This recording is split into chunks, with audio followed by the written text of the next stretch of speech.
All right, here we go back to some surgery with Dr. Jonathan. All right, so here we go. We get the patient nice and numb. We decided to do this case without any anesthetic. He has some failing root canals, some failing old crowns, and we're going to go try and do this as minimally disruptive as possible. So we go ahead and we elevate the teeth, start to slowly pull them out with some reverse cow horns in the back. Slowly, slowly, slowly. And out comes those that are severely infected. Then we go ahead, we're going to take out number 7. We're going to take out number 10. Also, you can see how infected that is. Periapical lesion came out with it. And now we're going to go ahead and do some vital root banking. Cervical cut with a 557 burr. Cervical cut again on number 8.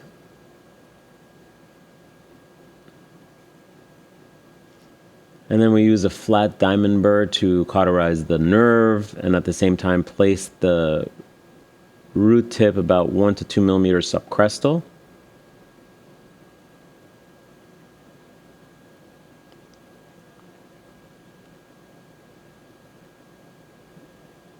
And then we go ahead, this is really nice. As we cut it, it protects the papilla, so you don't have to use like a chamfer diamond. It goes nice and round and creates the beautiful ovate that you need. We go ahead and we start to place our implants at an angled fashion to avoid the posterior sinus.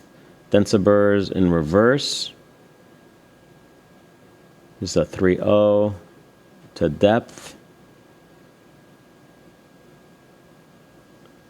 All right, implant.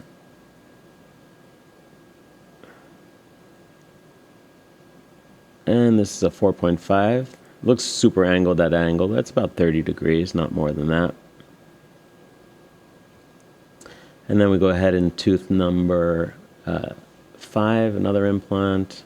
Then we go to number 7, palatal placement, obviously.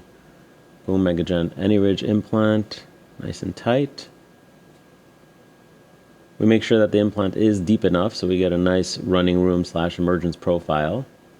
30-degree multi-unit is placed. Tighten by hand, and then we torque this one to 25 Newton centimeters so that we don't strip the tiny little screw.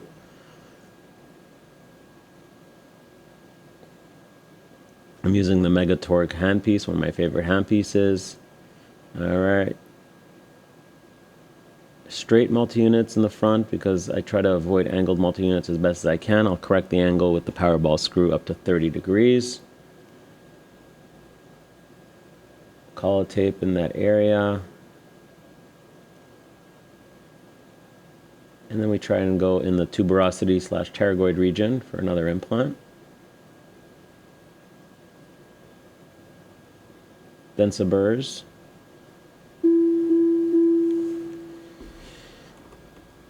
And the implant is nice in place with great torque. You'll see that. And then a 17-degree multi-unit. And that's nice and torqued also to 30 degrees, to 25 Newton centimeters. Then we take out the molar. Super infected also. Same thing over there. Molar is removed. Super infected. And we're going to root bank the canine also. But first we're going to clean out all the infected tissue. And then we're going to bury that root to keep that. When we segmented the arch, we started to see that there was a lot of dehiscence in the canine area. So it was the last thing we wanted to do was pull it out and blow out that buccal plate.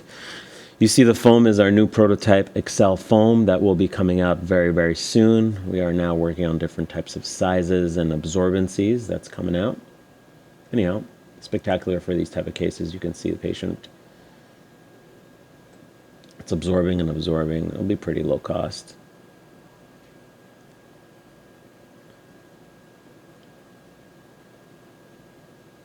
And again, a straight multi-unit is going to go into there. They're all 1.5 millimeters. Pterygoid again / tuberosity implant. Implants placed, great torque. Angled multi-unit. Then we go ahead and put our 2-pel in. We try to do it in 2 scans, it's just so much easier. Pick up the 4, make sure it's nice and clean. And take our second scan, which you missed. We cover the root, the sockets, all that stuff with NovaBone. And now the THSs start to go in to approximate the tissue with some collet tape in that area. So heal by secondary intention so we don't reposition the position of the pregingival margin. Again, our XCELL foam goes in. THSs are in. And we keep suturing. Collet tape right on top of the root tip.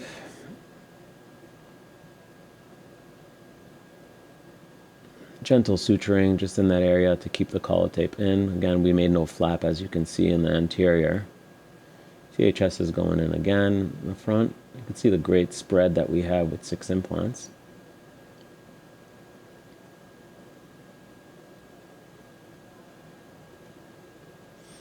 And I like to close in one section before we go to the other, specifically because we use 4 chromic, it's easy to rip. Again, cover the roots as best as we can. A little figure 8 suture in that area to keep it in. And same thing in that area. And we're going to ovate pontic the design to put pressure on the collet tape.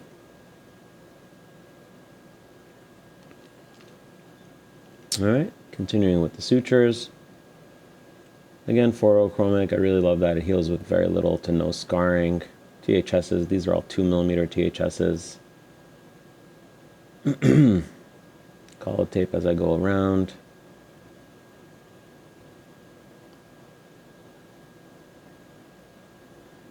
All set and beautiful to go. You can see how thick the ridge looks, even though there was massive infection in that area because of no alveoplasty other than removing infection tissue and some bone spurts. Yeah, that's the upper completed. We go take our Trios 4 and scans the soft tissue with the palette. And that's done. Now we go to the lower. XCELL foam in. Infected teeth come out. In this case, we're going to save just the canines. Again, we saw some dehiscence in the segmented arch that we printed, so we didn't want to take out those teeth for resorption and possibly breaking the buccal plate and losing that whole area.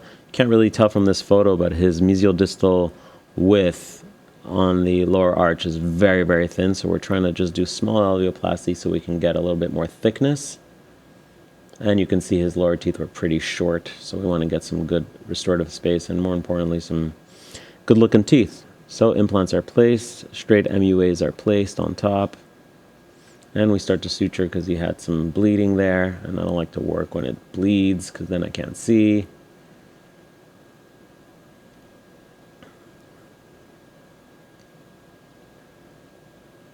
Suture, suture, suture.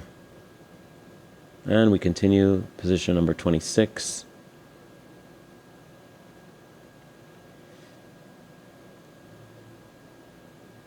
These teeth were not easy to take out. I remember now. The molars had some crazy roots, so we had to go ahead and section them, take out the crowns. It's always interesting when you cut these crowns and there's essentially no gold in them, so it's like cutting through brick concrete. Alright, we root bank 22 and 27 also. Implants going in. Torque, torque, torque.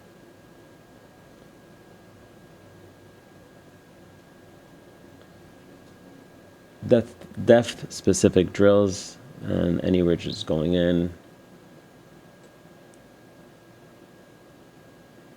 Multi-units. After we got the teeth out, we're trying to get as much possibility of torque in those areas. Implant torqued out. And back to the 2-pel, we're doing the same thing. We're going to do 4 and then 4 again. Actually, I think I did 6 on this one. Was I able to get it all? Probably. Oh, yeah. Okay, back to Nova Bone. Suture everything together again.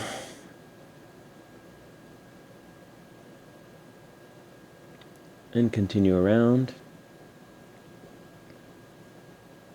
My assistant approximates the tissue for me because really I only have 2 hands. And it just helps me put everything back together the way it was. Nice and tight. I don't do any periosseal holes or anything like that, or in the bone. Just put everything back together and save as much tissue as possible. Because tissue is the issue, bone sets the tone, but when you have that thick tissue around your implant, you're going to be really happy that you started with a lot. And yeah, those are all the THS caps are in. You can see that, all 2 millimeters.